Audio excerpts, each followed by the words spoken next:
नमस्कार, आपण पाहत आहात बहुजन हिताय न्यूज, जनसामान्यांचा बुलंद आवाज।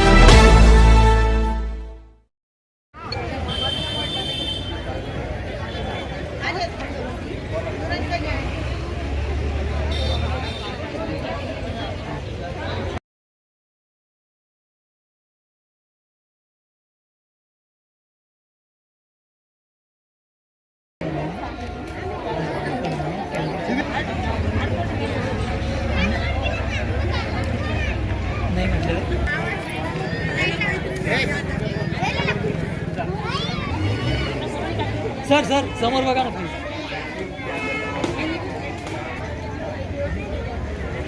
एक सेकंड हा मॅडम, एक सेकंड।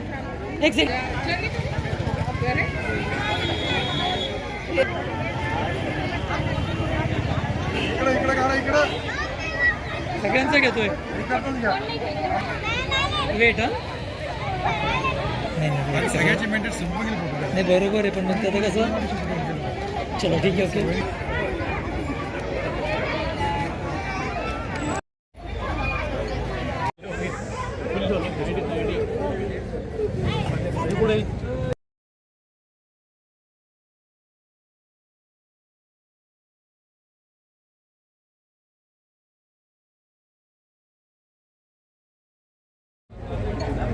यस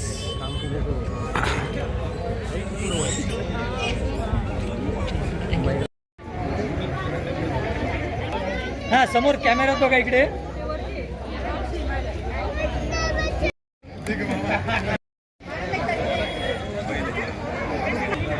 मॅडम प्लीज समोर बघा ना।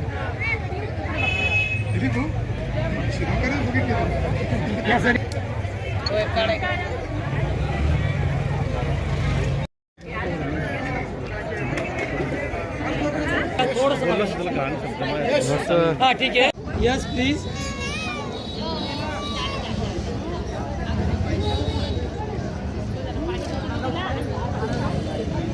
ठीक है, थैंक यू।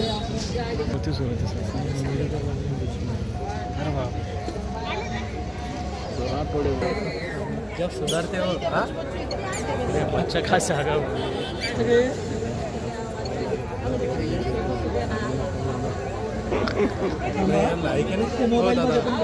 दादा मी काय बोलतो बाबा, मी किस करू समजा द्या बोलले। मी माझं नाव चेतन राठोड, जे चेतन आसाराम राठोड सर। इथे मी इथले मेडिकल प्रोपरेटर आहे आणि डॉक्टर कल्पना राठोड मॅमसोबत यांच्यासोबत माझं इथं पुढील कार्यरत इथून होणार आहे। मेडिकलच्या जसं आपल्याकडे काय काय औषधी कशा पद्धतीने उपलब्ध राहणार आहे ग्राहकांसाठी? सर्वप्रथम तर आम्ही सध्या जेवढा स्वस्तात उपलब्ध होईल आणि डिस्ट्रीब्युटर जसं ज्या लेवलला काम करतात त्या लेवलला काम करायचा प्रयत्न करणार आहे आणि होईल तेवढा अतिउत्तम रेटमध्ये चांगल्यात चांगली सुविधा द्यायचा प्रयत्न करणार आहे। सांगा, आज समृद्धी हॉस्पिटल आणि सोनोग्राफी सेंटरचं उद्घाटन करण्यात आले।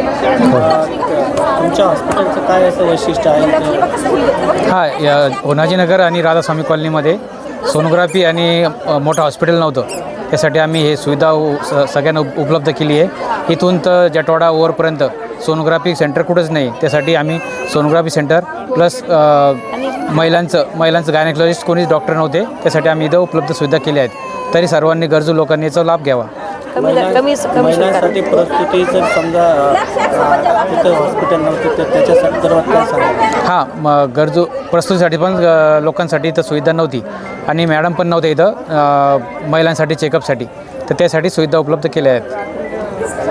मॅडम ॲड्रेस आणि नाव सांगा। हां, समृद्धी हॉस्पिटल आणि sonography centre Honajinagar, Radhaswami colony, Jatwada road, Harsul. आज उद्घाटन प्रसंगी आपल्याला कोणकोण प्रकल्प उपस्थिती होती? आज महानगरपालिकेचे प्रमुख मंडळीचे सर आणि आता अंबादास दानवे सर येणार आहेत आणि सर्व स्टाफ वगैरे महापालिकेचे सर्व उपस्थित होते। डॉक्टर वगैरे समीर खान सर, चेतनानगरचे वैद्यकीय अधिकारी ते पण उपस्थित होते। साथीच्या लोकांनी साथीच्या चंद्रकांत खैरे साहेब आता येत सर लोक त्रस्त आहेत, त्यांच्यासाठी तुम्ही काय संदेश द्याल? हां, आधी इथं मच्छर वगैरे भरपूर आहेत, त्यासाठी आपण डासापासून वाचवण्यासाठी आपण सगळेजण हे सांगणार आहेत। जसं महिलांना काय संदेश द्याल? महिलांना आता इथं उपलब्ध सुविधा आहेत तरी मॅडमशी संपर्क साधून मॅडम सांगतील तसं त्यांनी उपाययोजना करायच्या. काय सांगाल, इथल्या नागरिकांची खूप दिवसाची इच्छा होती की इथं काहीतरी गरजू रुग्णांसाठी उपचारासाठी हॉस्पिटल व्हावे, ते तुम्ही आज हॉस्पिटलचं उद्घाटन झालेलं आहे. काय सांगाल, काय काय सुविधा महिलांसाठी? ह्या हॉस्पिटलमध्ये आपण ज्या गरजू स्त्रिया महिला आहेत त्यांच्यासाठी आपण एक स्त्रीरोग तज्ज्ञ आहेत त्यांच्यातर्फे त्यांची तपासणी होईल. जे पण स्त्रीरोग आजार आहेत किंवा प्रसूती संबंधित जे काही आजार असतील, प्रसूती दरम्यानचे चेकअप जे असणार ANC चेकअप त्याला म्हणतो आपण, ते होणार आहे आपल्याकडे. आणि कमीत कमी दर्जामध्ये आपण जसं पेशंटला इथून TV सेंटरपर्यंत जावं लागते, ह्या एरियामध्ये कुठे सोनोग्राफी सेंटर नाही किंवा तज्ज्ञांचं स्त्रीरोग तज्ज्ञांचं कुठे हॉस्पिटल नाही आहे, तर इथल्या ज्या जनतेला आहे आपण कमी खर्च शुल्कामध्ये त्या या एरियातल्या ज्या गोरगरीब आहेत त्यांना कमी शुल्कामध्ये आपण सोनोग्राफी तथा चेकअप तपासणी, परत आपल्याकडे NSची मशीन, बाळ ठोक्याची मशीन, ECG मशीन, ब्लड पॅरा, म्हणजे जेणेकरून आपण छाती टेस्ट पण आपण म्हणतो, असे छोट्या कारणासाठी आपल्याला TV सेंटरवर जाण्याची गरज नाही पडणार. इथे तेही कमी शुल्कामध्ये कमी दरामध्ये पेशंटला आपण सुविधा देऊ शकू. आपल्याकडचं जो वंध्यत्व निवारण केंद्र आहे त्याबद्दल काय सांगाल? वंध्यत्व निवारणाबद्दल जे आहे माझ्या जे फेलोशिप झालेली आहे त्यामुळे आपलं जे खर्चिक म्हणजे त्यासाठी खूप पेशंटला ट्रीटमेंट घेण्यापूर्वी धाक असतो, ते जे आहे एक तर मानसिक त्रास किंवा खिशाला त्रास आपण म्हणतो त्याप्रमाणे असतं. ते इन्फर्टिलिटी म्हणजे वंध्यत्व म्हणजे, तर ते कमी दर्जामध्ये आपण त्यांना काय म्हणतो आपण कमी दर्जात आणि मोकळ्या पद्धतीने किंवा त्यांच्यासह ह्या इथलं माझं हे माहेर आहे ॲक्च्युली, त्यामुळे त्यांना जे ओळखीच्या ठिकाणी जाणे आणि त्यांच्या ज्या तक्रारी आहेत त्याबद्दल त्यांना कमी शुल्कामध्ये ट्रीटमेंट आपण देऊ.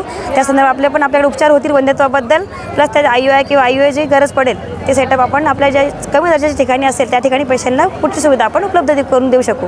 महिला ज्या आहेत ते विविध आजारांनी त्रस्त आहेत, तर आपली काळजी महिलांनी कशी राखावी? महिलांनी सर्वप्रथम एक तर त्यांच्या ज्या स्वच्छता असणे, स्वच्छता आजूबाजू परिसर स्वच्छ ठेवणे सर्वप्रथम, आणि महिलेकडे असतं माझं तर ज्या त्या पद्धती आहेत त्या नेक्स्ट हायजीन आपण जे म्हणतो हायजीन मेंटेन करणे. तिसरा प्रश्न असतो की आपलं जे पोषण असते न्यूट्रिशन म्हणतो आपण, न्यूट्रिशन पाळायला पाहिजे स्वतःचं प्लस फॅमिलीचं, आणि जेणेकरून घडणारी पिढी जी आहे ती सुद्धा त्यांची सुदृढ पालक ह्या प्रकारे त्यांनी करायला पाहिजे. इथल्या नागरिकांना, इथल्या प्रभागातल्या लोकांना तुम्ही काय आवाहन करणार?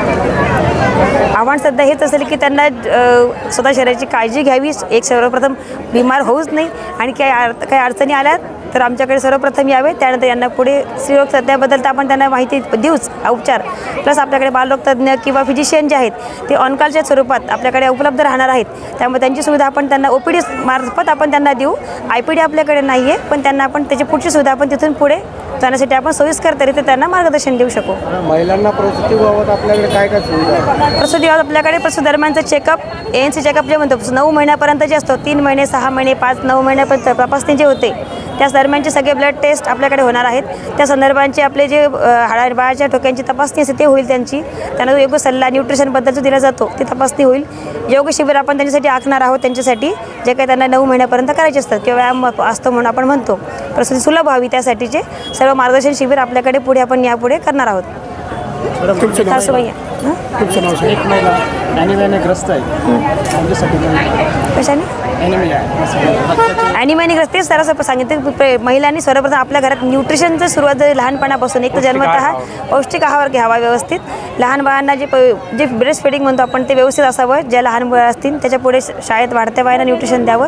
आणि प्लस आपण शाळेमध्ये आमच्या जसं महानगरपालिकेतर्फे जे वाटप होतं, काही गोळ्यांचं मेडिकल चेकअप होत असतं, ॲनिमियाच्या टॅबलेट मिळतात, TT इंजेक्शन वॅक्सिनेशन होत असते, त्या सर्व सुविधांचा त्यांनी व्यवस्थितपणे ज्या अवेलेबल त्याचा त्यांनी लाभ घ्यायला हवा. जर गव्हर्नमेंटमध्ये प्रायव्हेटला घेताला प्रायव्हेटला घ्यावा, गव्हर्नमेंटला घेताला गव्हर्नमेंटला घ्यावा. आणि आपल्याकडे आपण बरेचसे लसीकरण शिबिर वगैरे जे आहेत सेंटर आपल्याकडे ठेवू, त्यामार्फत त्यांना आपण सल्ला देऊ शकू की सुविधांचा त्या उपयोग घ्यावा. तुमचं नाव सांगा. मी डॉक्टर कल्पना गुंजाळे.